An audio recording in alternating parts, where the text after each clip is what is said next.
There is a moment that every chicken keeper in a cold climate knows.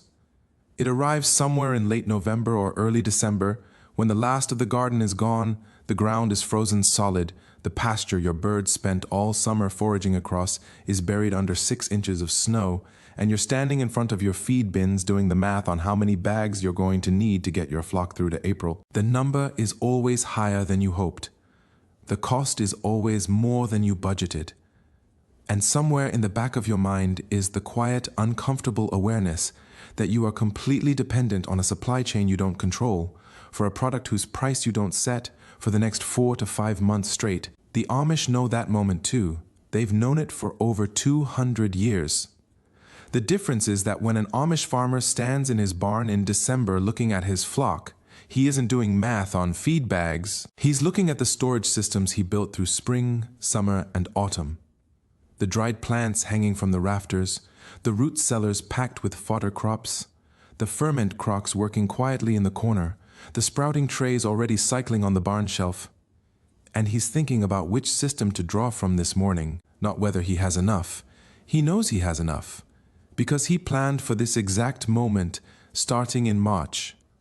That planning, the deliberate, systematic, season-long preparation for winter feeding self-sufficiency, is what this video is about. The Amish winter feeding system isn't a single thing you do in December when the snow arrives.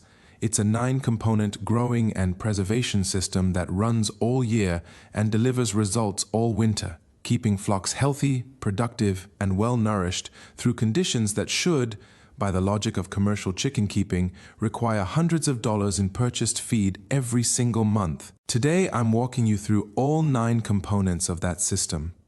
What each one is, why it works nutritionally, exactly how to grow or produce it, how the Amish stored and managed it through winter, and how you can implement each one starting this season regardless of your climate zone, your property size, or your current level of experience with growing food for your flock. By the end of this video, you will have a complete blueprint for a winter feeding system that the commercial feed industry doesn't want you to build, because every component of it is something you grow yourself, and every pound of homegrown winter feed is a pound you're not buying from them. I'm Liam.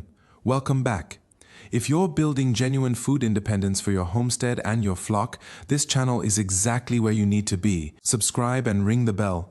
I put out content like this every single week. Let's get into the Amish winter feeding system. Understanding the Amish winter feeding philosophy.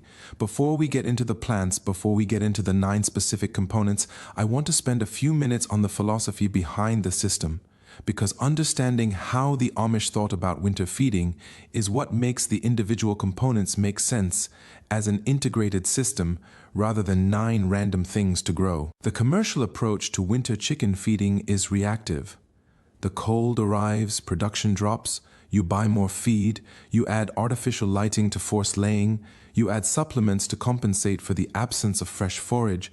You manage the consequences of a flock that is nutritionally stressed by the season. You spend more, you intervene more, and you get less production, less flock health, less return on your investment through the exact months when the birds need the most support. The Amish approach is proactive, and it operates on a completely different timeline.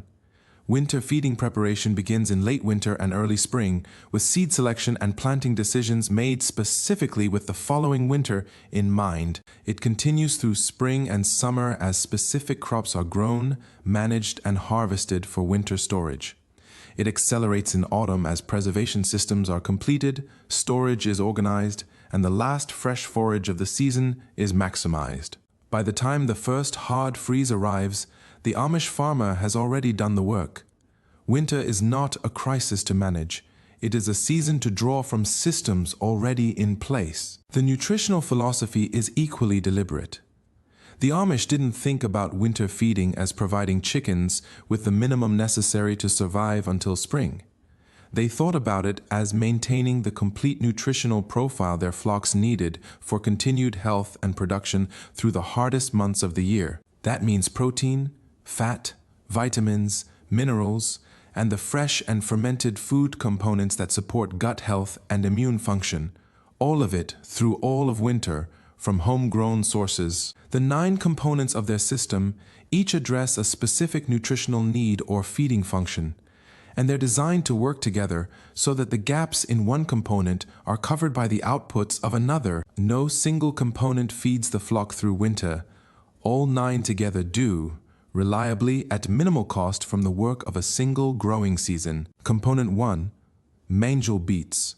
The winter root crop that fed flocks for centuries, mangel beets, also called mangolds or fodder beets, are the foundation of the Amish winter feeding system and the component that most clearly illustrates the gap between traditional agricultural knowledge and modern chicken keeping practice, because almost nobody growing backyard chickens today has ever heard of them, despite the fact that they were the single most widely grown livestock fodder crop in America and Europe for over 200 years. Mangels are not the table beets you grow for your kitchen.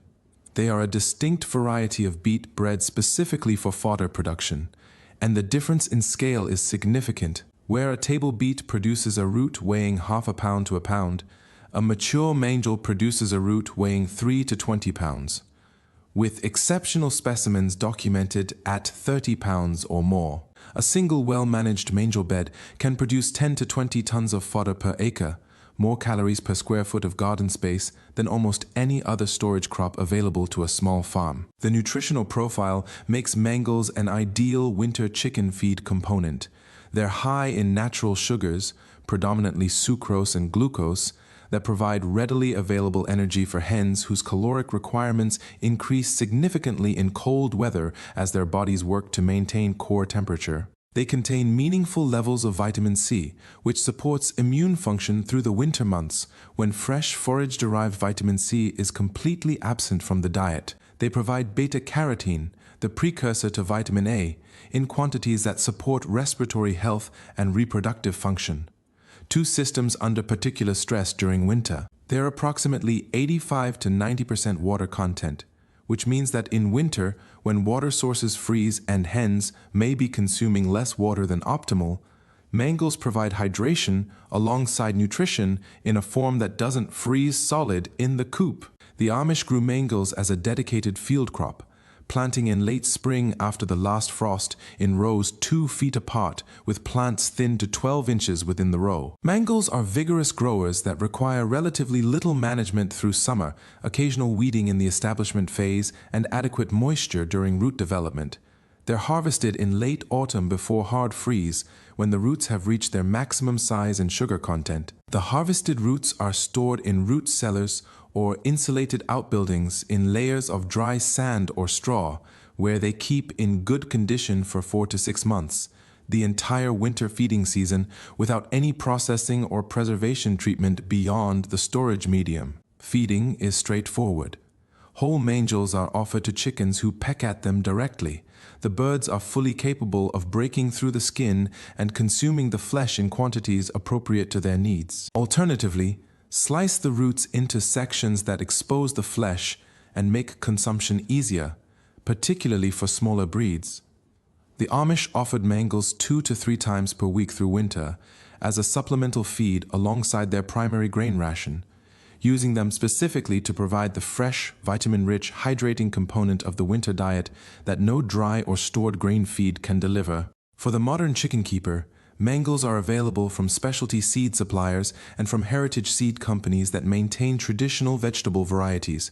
They're grown exactly as described: spring planting, summer management, autumn harvest, root cellar storage. The investment of a single packet of seed and 1 bed of garden space returns enough winter fodder to meaningfully supplement a small flock's feeding through the entire cold season. Component 2, fodder kale and hardy brassicas, the greens that laugh at frost. Fresh green plant material is the component of summer and autumn chicken nutrition that disappears most completely when winter arrives. And it's the disappearance of fresh greens from the winter diet that drives some of the most significant nutritional deficiencies in cold climate flocks. Vitamin K, vitamin C, chlorophyll, the full spectrum of carotenoids, and the live enzymes present in fresh plant tissue.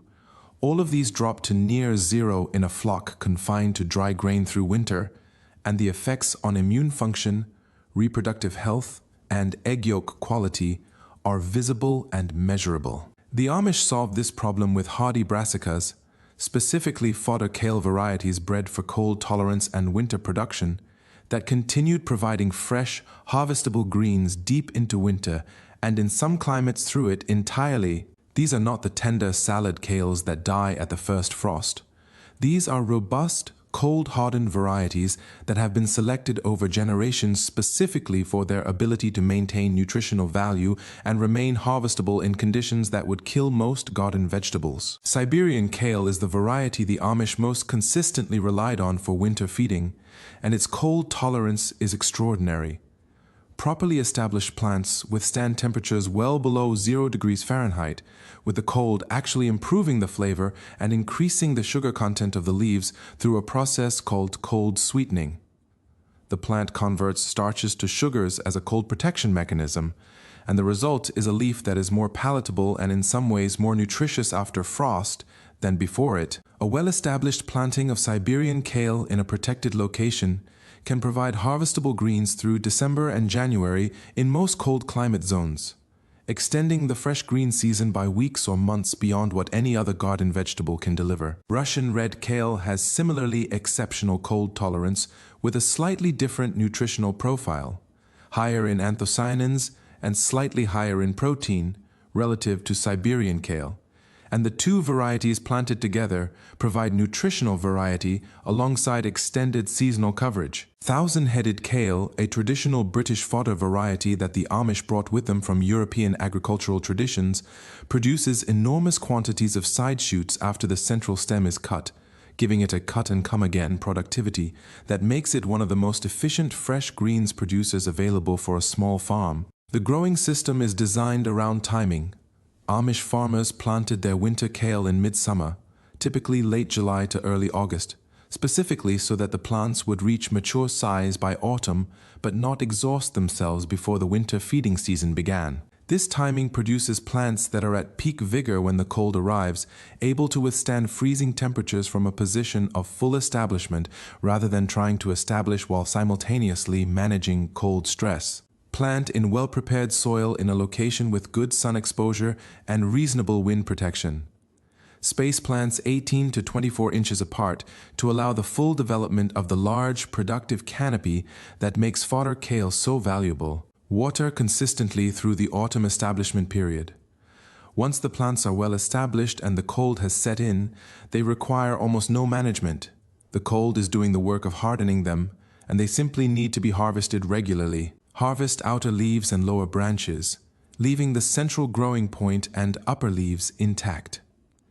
This approach maintains the plant's productivity for weeks or months beyond what a full harvest would allow. In very cold climates where ground-level temperatures drop below the plant's tolerance range, a simple cold frame or hoop tunnel over the kale bed can extend harvestability through conditions that would otherwise end outdoor production completely. Bring fresh kale to your flock several times per week through winter, hung in bunches in the coop for the birds to peck at, laid across the floor of the run to encourage natural foraging behavior, or mixed into fermented feed to provide the live enzyme and vitamin component that fermentation alone doesn't fully replace. The combination of fermented grain and fresh kale through winter delivers a nutritional profile that approaches the complete summer pasture diet more closely than any other winter feeding combination available to a small farm. Component 3. Sprouted grain, the living feed factory that runs inside the barn all winter. This is the component of the Amish winter feeding system that most consistently produces astonishment in the chicken keepers who discover it for the first time.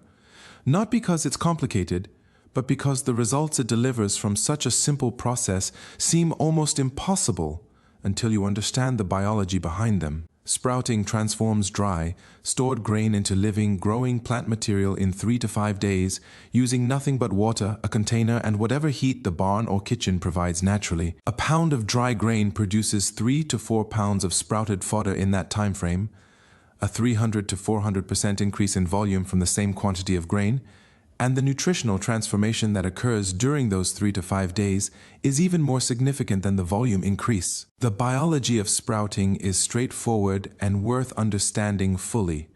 Dry grain is metabolically dormant. The nutrients within it are locked in storage forms that are relatively difficult to digest and that the plant would otherwise use to fuel germination when conditions became favorable. When you introduce water and warmth, the seed activates its germination programming and begins mobilizing those stored nutrients. Enzymes that were dormant in the dry seed become active. Starches are converted to simple sugars. Phytic acid, the mineral binding compound discussed in the fermented feed video, is broken down by phytase enzymes that the seed produces specifically for this purpose. Proteins are partially broken down into more digestible amino acid forms. And vitamin content increases dramatically. Vitamin C, which is essentially absent in dry grain, is synthesized from scratch during sprouting. B vitamins increase by 200 to 300%. Beta-carotene, vitamin E, and vitamin K all increase substantially. The sprouted grain you feed your chickens in January is not the same food as the dry grain you started with. It is a living, growing plant with a completely different nutritional profile. Higher in vitamins, higher in digestible protein, lower in anti-nutritional compounds, and more similar to the fresh, live foods that your birds evolved eating than anything else you can provide through winter without access to fresh pasture. The Amish ran continuous sprouting systems through winter months. Multiple trays or containers at different stages of development so that a fresh batch of fully sprouted grain was available every day regardless of weather or season. The system they used was adapted to their barn environment and the materials they had available, wide, shallow wooden trays with drainage holes in the bottom, filled with grain in a layer no more than 2 inches deep, soaked overnight to initiate germination, then drained and rinsed twice daily until the sprouts reach the optimal feeding stage. For your flock, the practical implementation is similarly accessible. Any shallow, well-draining container works. Commercial sprouting trays, standard nursery flats with drainage holes, colanders, repurposed wooden crates with burlap liners. The grain goes in no more than 2 inches deep, too deep, and the lower layers develop anaerobic conditions that produce mold rather than healthy sprouts. Soak overnight in unchlorinated water to saturate the grain. Drain completely and place in a location with temperatures between 60 degrees Fahrenheit and 75 degrees Fahrenheit with indirect light, not direct sunlight, which overheats the sprouting grain and promotes mold growth. Rinse thoroughly with clean water twice daily, morning and evening, draining completely after each rinse. The twice daily rinsing is not optional. It provides the moisture the sprouts need, removes the metabolic waste products that would otherwise create an environment favorable to mold and unfavorable to healthy germination, and maintains the temperature and oxygen exchange that aerobic sprouting requires. By day 3, the grain will have produced a dense mat of white roots and green shoots 1 to 3 inches long.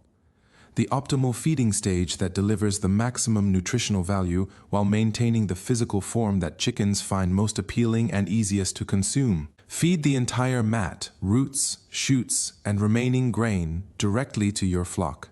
They'll consume it immediately and enthusiastically, the live plant material providing a sensory experience their winter diet desperately needs. Stagger your trays so that a new batch is started every day or every other day, creating a continuous production system that provides fresh, sprouted grain at every feeding through the entire winter.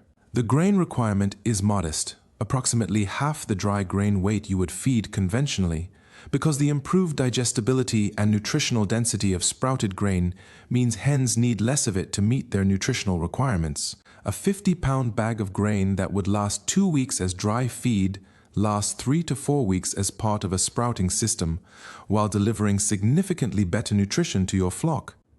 Component 4. Dried herbs and medicinal plants. The winter immune system that grows in summer. The immune system challenge of winter chicken keeping is real and specific. Confined birds in cold, potentially poorly ventilated coops, under the stress of reduced daylight and temperature fluctuation, with no access to the fresh plant material that provides the phytochemicals and antioxidants their immune systems depend on. These are exactly the conditions under which respiratory illness, intestinal disease, and the secondary infections that follow them become most prevalent in backyard flocks. The Amish addressed this challenge not by reaching for pharmaceutical interventions when illness arrived, but by building immune system support directly into their winter feeding system through dried herbs harvested specifically for that purpose in summer and autumn. Every Amish farm had herb gardens that served dual purposes: culinary herbs for the household kitchen and medicinal herbs for the livestock. And the autumn harvest of these herb gardens was as deliberate and systematic as the harvest of any food crop. Oregano was the cornerstone of the Amish winter herb feeding system for reasons we've discussed in previous videos. The carvacrol and thymol content of dried oregano provides documented antimicrobial activity against the specific bacterial pathogens most likely to cause winter flock illness. But dried oregano in winter feeding serves a different function than fresh oregano in summer.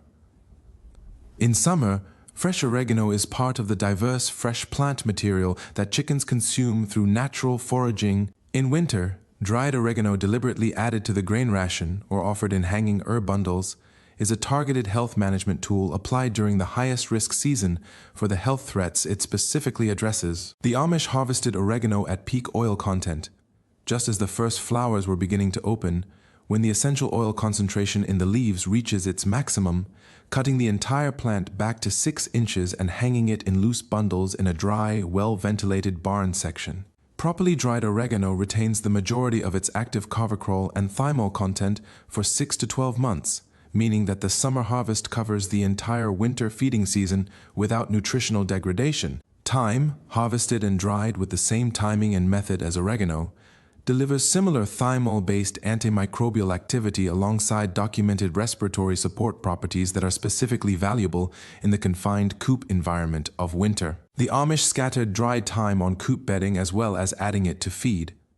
The warmth of the birds and the movement of the flock released thymol into the coop air continuously, creating a mild but genuine antimicrobial environment in the breathing space that birds occupied for extended periods in cold weather. Garlic, preserved through winter in its whole bulb form and added to feed in dried, powdered, or finely minced fresh form, delivers allicin-based immune stimulation, antiparasitic activity, and the respiratory benefits that have made garlic a livestock health management tool across virtually every traditional agricultural culture in the world. The Amish braided garlic harvest into ropes hung from barn rafters, convenient storage that maintained quality through winter while keeping the supply visible and accessible for daily use. Dried nettle leaf, ground or crumbled and added to winter feed, delivers the exceptional iron and mineral content discussed in the chick feeding video in a preserved form that retains its nutritional value through months of dry storage. Winter hens producing eggs are drawing on iron reserves for red blood cell maintenance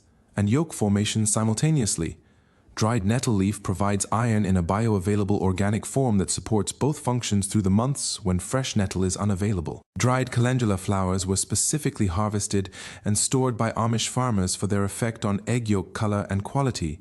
The carotenoids in calendula petals, consumed through winter when no fresh carotenoid-rich plant material is available, maintain the deep yolk color that signals the antioxidant and vitamin content that makes pasture-raised eggs nutritionally superior to commercial eggs. A small handful of dried calendula mixed into the weekly feed ration through winter maintains yolk quality at levels that would otherwise drop significantly without fresh carotenoid sources. Build your summer herb harvest with winter feeding specifically in mind.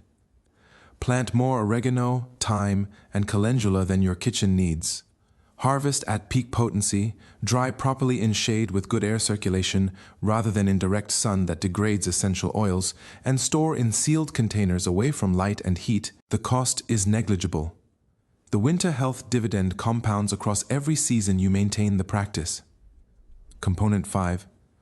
Fermented fodder crops, extending the nutrition of summer's harvest through winter. The fermentation principle covered in the previous video applies with equal force to winter fodder crops, and the Amish applied it systematically to extend and enhance the nutritional value of the crops they stored through winter in ways that straight storage alone could not achieve. The specific application that most distinguished the Amish winter fermentation practice was the fermentation of root crops and fodder greens alongside grain.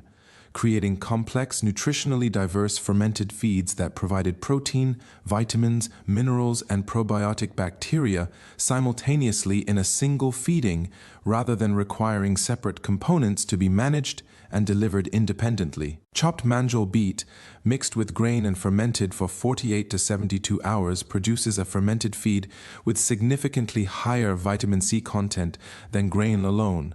The beet's vitamin C content is preserved and in some studies actually increased through the early stages of fermentation, alongside the phytase activity and probiotic bacteria produced through grain fermentation. The combination delivers the mineral bioavailability benefits of fermented grain, the fresh root vegetable vitamins of the manjol, and a flavor and texture that chickens find more appealing than either component fed separately. Chopped hardy kale mixed into fermented grain in the final day of fermentation, added after the main fermentation has already established its active bacterial population, contributes live enzymes, chlorophyll, and fat-soluble vitamins to the fermented base without the kale itself going through the full fermentation process. The result is a fermented grain base that has been enriched with the nutritional contributions of fresh brassica greens, delivered in a form that combines the digestibility benefits of fermentation with the live plant nutrition of fresh greens. The Amish manage these composite winter ferments in the same continuous batch rotation described in the fermented feed video.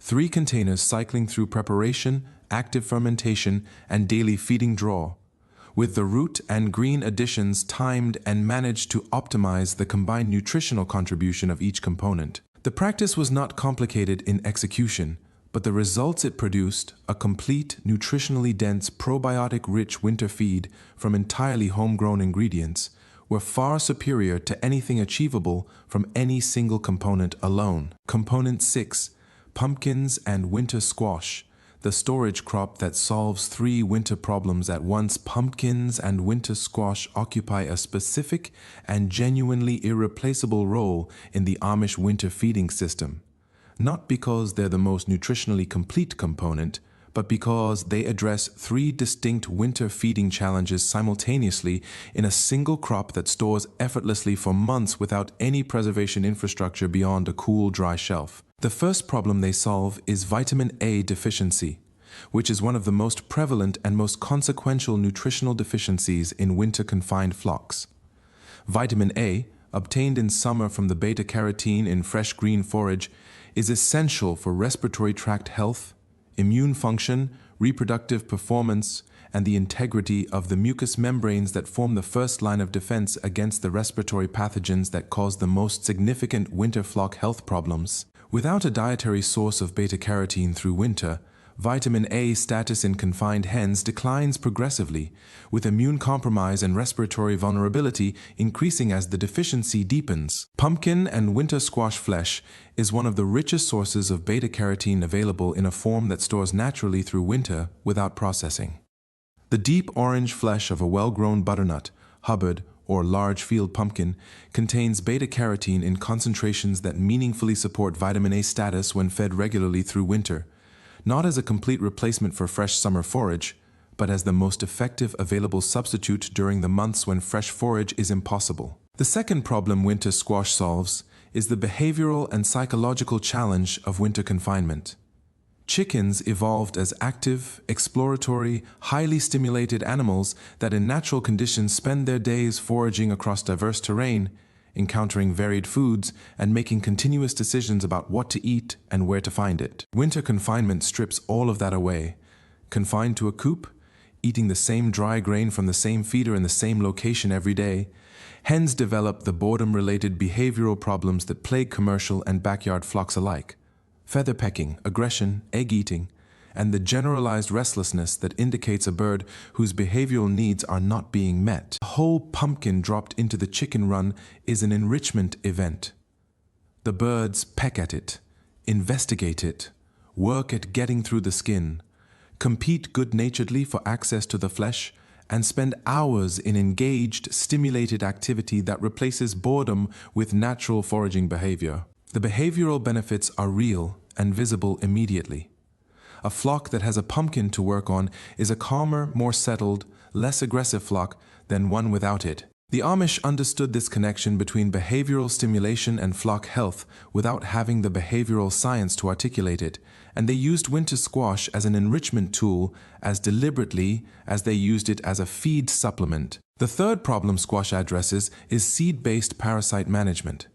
Pumpkin seeds contain cucurbitin, a compound with documented antiparasitic properties against intestinal worms, and feeding whole pumpkins to chickens means the seeds are consumed along with the flesh, delivering continuous natural parasite management through the winter months when the antiparasitic benefits of diverse fresh forage are absent. The Amish grew field pumpkins and large winter squash varieties, Blue Hubbard, Large Cheese, Connecticut Field, Jarrah Dale, specifically for livestock feeding rather than for table use, selecting varieties that produced maximum flesh volume rather than the refined flavor characteristics valued in culinary varieties. These traditional fodder varieties are still available from heritage seed suppliers, and they produce yields per plant that make them one of the most space-efficient winter feed crops available to a homesteader growing specifically for their flock. Store harvested pumpkins and squash in a cool, frost-free location. A basement shelf, a root cellar, an insulated outbuilding where they keep in good condition from harvest through March or April without any processing. A single well-grown plant can produce 50 to 100 pounds of winter feed that stores with no effort and delivers multidimensional nutritional and behavioral benefits through the entire cold season. Component 7. Sunflower seeds. The high-fat winter energy bank when temperatures drop and your hens are spending energy on maintaining body temperature rather than on production. The most immediate and most important nutritional requirement that changes is caloric density. Cold hens need more calories. Not marginally more. Significantly more, with some research suggesting that laying hens in cold climates require 25 to 35% more daily caloric intake in winter than in summer, simply to maintain body condition while continuing to produce. Commercial chicken keepers respond to this need by feeding more dry grain, more calories through volume. The Amish responded by growing a specific high-fat, high-calorie feed crop through summer that delivered concentrated energy in a form that reduced total feed volume requirements while meeting and exceeding the increased caloric demands of winter. That crop was sunflowers. We covered sunflowers in the context of the Amish chicken breed and general feeding system videos, and the fundamentals apply here with additional specificity for the winter feeding context. Sunflower seeds are approximately 50% fat by weight, predominantly monounsaturated and polyunsaturated fats that are metabolized efficiently as fuel for heat generation in cold-stressed hens. They're 20 to 28% protein, providing the amino acids necessary for continued egg production through winter. They're rich in vitamin E, a fat-soluble antioxidant that supports immune function and reproductive health through the months when dietary antioxidant sources are most limited. The metabolic value of sunflower seeds in winter feeding is disproportionate to their weight. A small addition of sunflower seeds to the daily ration, 1 to 2 tablespoons per hen per day, delivers enough concentrated fat calories to meaningfully offset the increased cold weather energy requirement without requiring a significant increase in total feed volume. A hen whose cold weather caloric needs are met efficiently through high-fat sunflower supplementation maintains body condition, continues laying, and enters spring in good reproductive health rather than depleted and thin from 4 months of caloric deficit. The Amish grew sunflowers as a dedicated seed crop on whatever marginal land was available. Fence lines, field edges, areas too difficult for cultivation of primary crops, harvesting the heads in late summer when seeds were fully mature and dry. Heads were dried further in ventilated storage before seeds were removed for winter feeding, or heads were stored whole and broken apart for feeding as needed through winter. The whole head feeding method has particular behavioral enrichment value. Chickens working on a sunflower head for an extended period are engaged in natural foraging behavior that supports behavioral health alongside nutritional goals. Grow as many sunflower plants as your available space allows. The varieties that produce the largest, most seed-dense heads, Mammoth, Russian, Titan, and similar large-headed varieties, are the ones to select for seed production, rather than ornamental varieties that produce proportionally smaller seed heads. Each head from these varieties contains hundreds of seeds, and a modest planting of 20 to 30 plants produces a quantity of seeds that meaningfully supplements a small flock's feeding through the entire winter season. Component 8. Root vegetable fodder garden, the carrot, turnip, and parsnip system. Beyond mangels, the Amish maintained dedicated root vegetable plantings specifically for winter livestock feeding.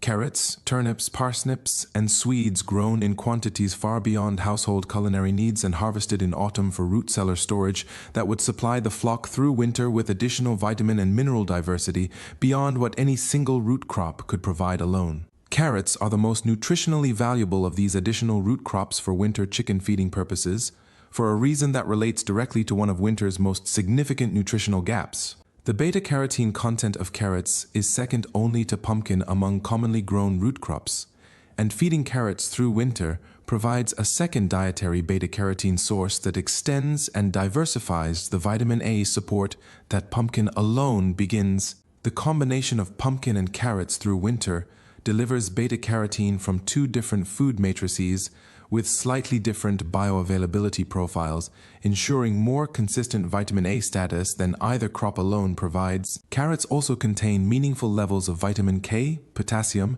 and several B vitamins, and their natural sugar content provides the same readily available energy value as mangels. The Amish grew Danvers, Chantenay, and other storage varieties specifically for their ability to maintain quality in root cellar conditions through winter, selecting varieties with dense, non-fibrous flesh that retained sweetness and palatability for hens through months of cool storage. Turnips address a different nutritional need. Their sulfur-containing glucosinolates provide mild antimicrobial and antiparasitic properties similar to the brassica family generally. Their vitamin C content supports winter immune function, and their rapid autumn growing time makes them one of the most space-efficient root fodder crops available. The Amish planted turnips in late summer as a succession crop following the harvest of early season vegetables, using bed space that would otherwise sit idle through autumn and producing a meaningful root fodder harvest from a crop that required almost no management between planting and harvest. Parsnips provide the highest natural sugar content of any common root vegetable, significantly higher than carrots or beets, making them an exceptionally energy-dense winter fodder crop for hens facing the caloric challenges of cold weather. Their long storage life in root cellar conditions, remaining sweet and palatable from October through March or April, makes them one of the most reliably available fresh root fodder options through the entire winter feeding season.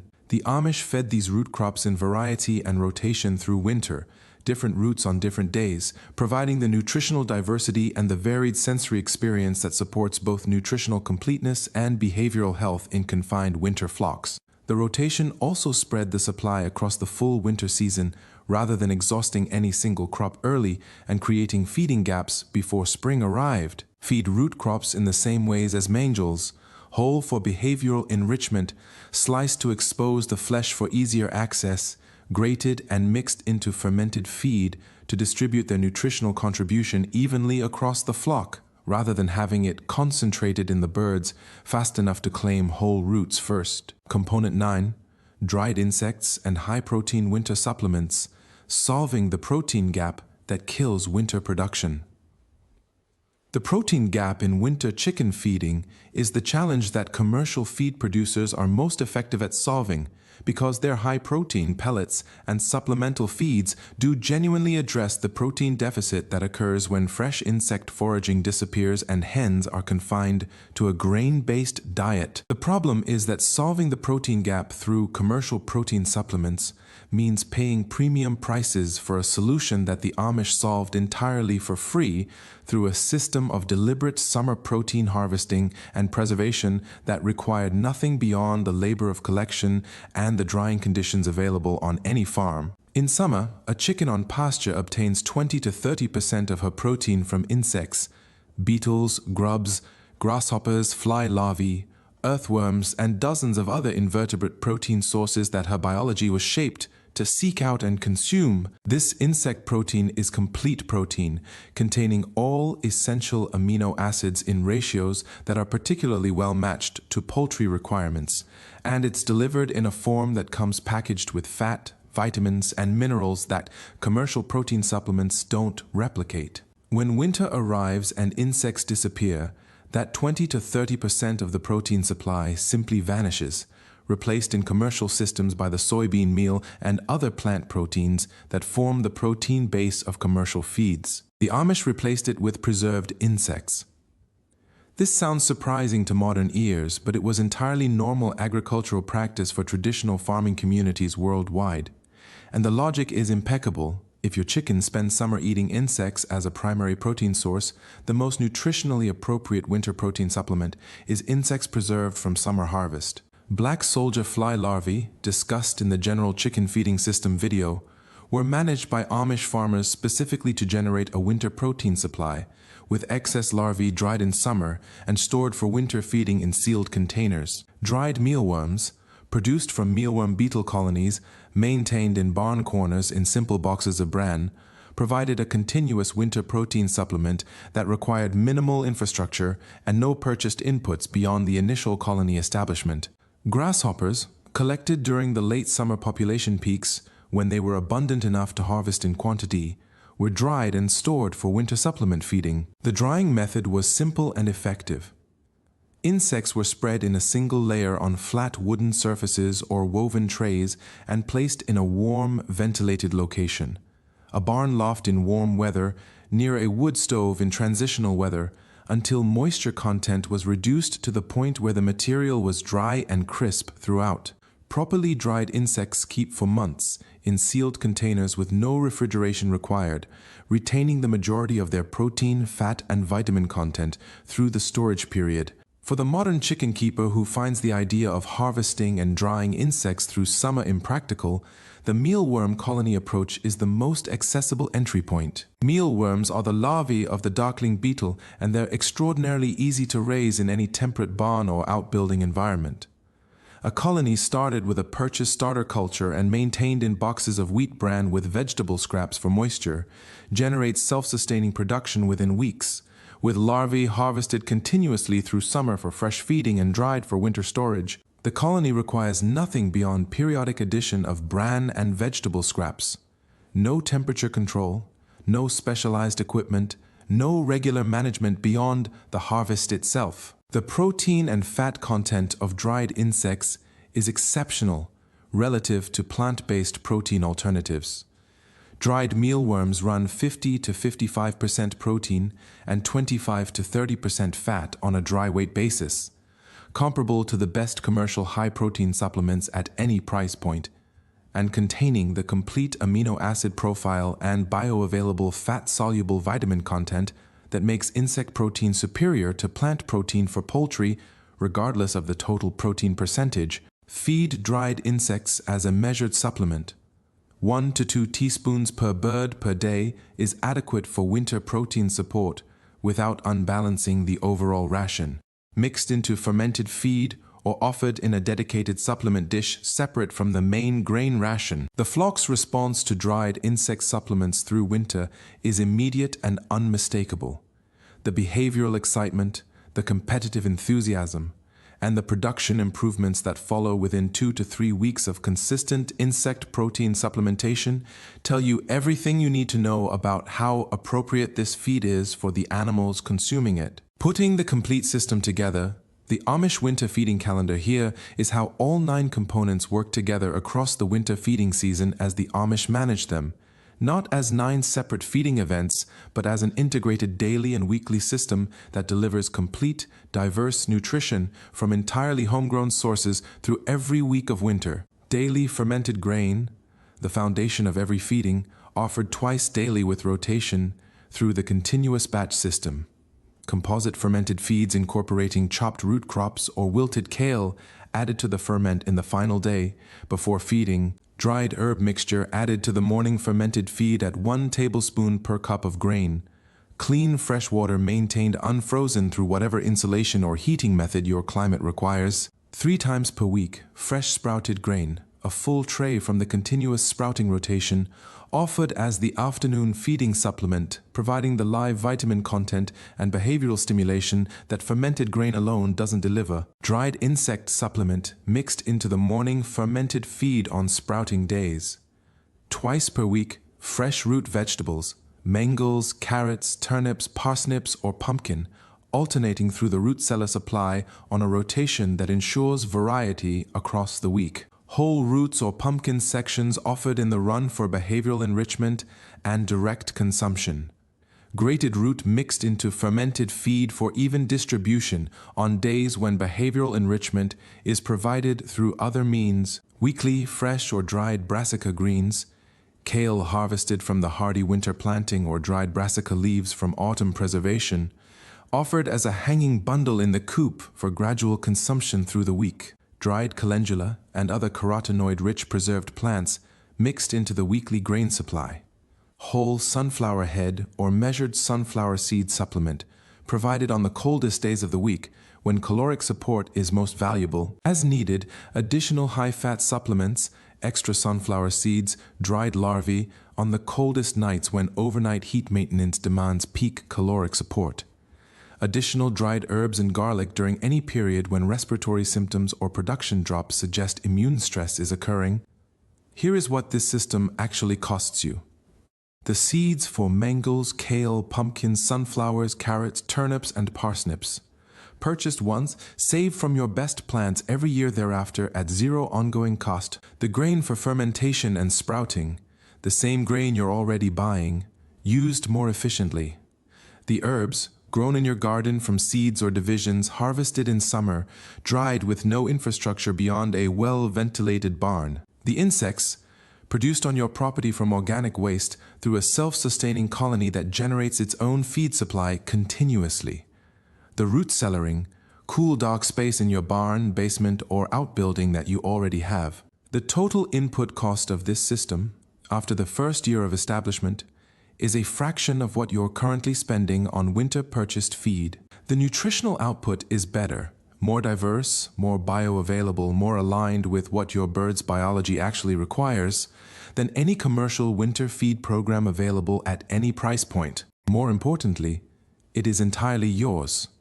No supply chain can interrupt it, no price increase can affect it, no product reformulation can change it. It grows on your property, from your soil, tended by your hands, and it keeps your flock fed through the hardest months of the year from a position of genuine independence rather than purchased dependency. The Amish built this system not because winter was a problem they wanted to solve once.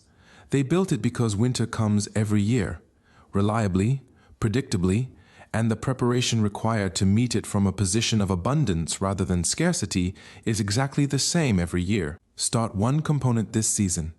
Add another next year.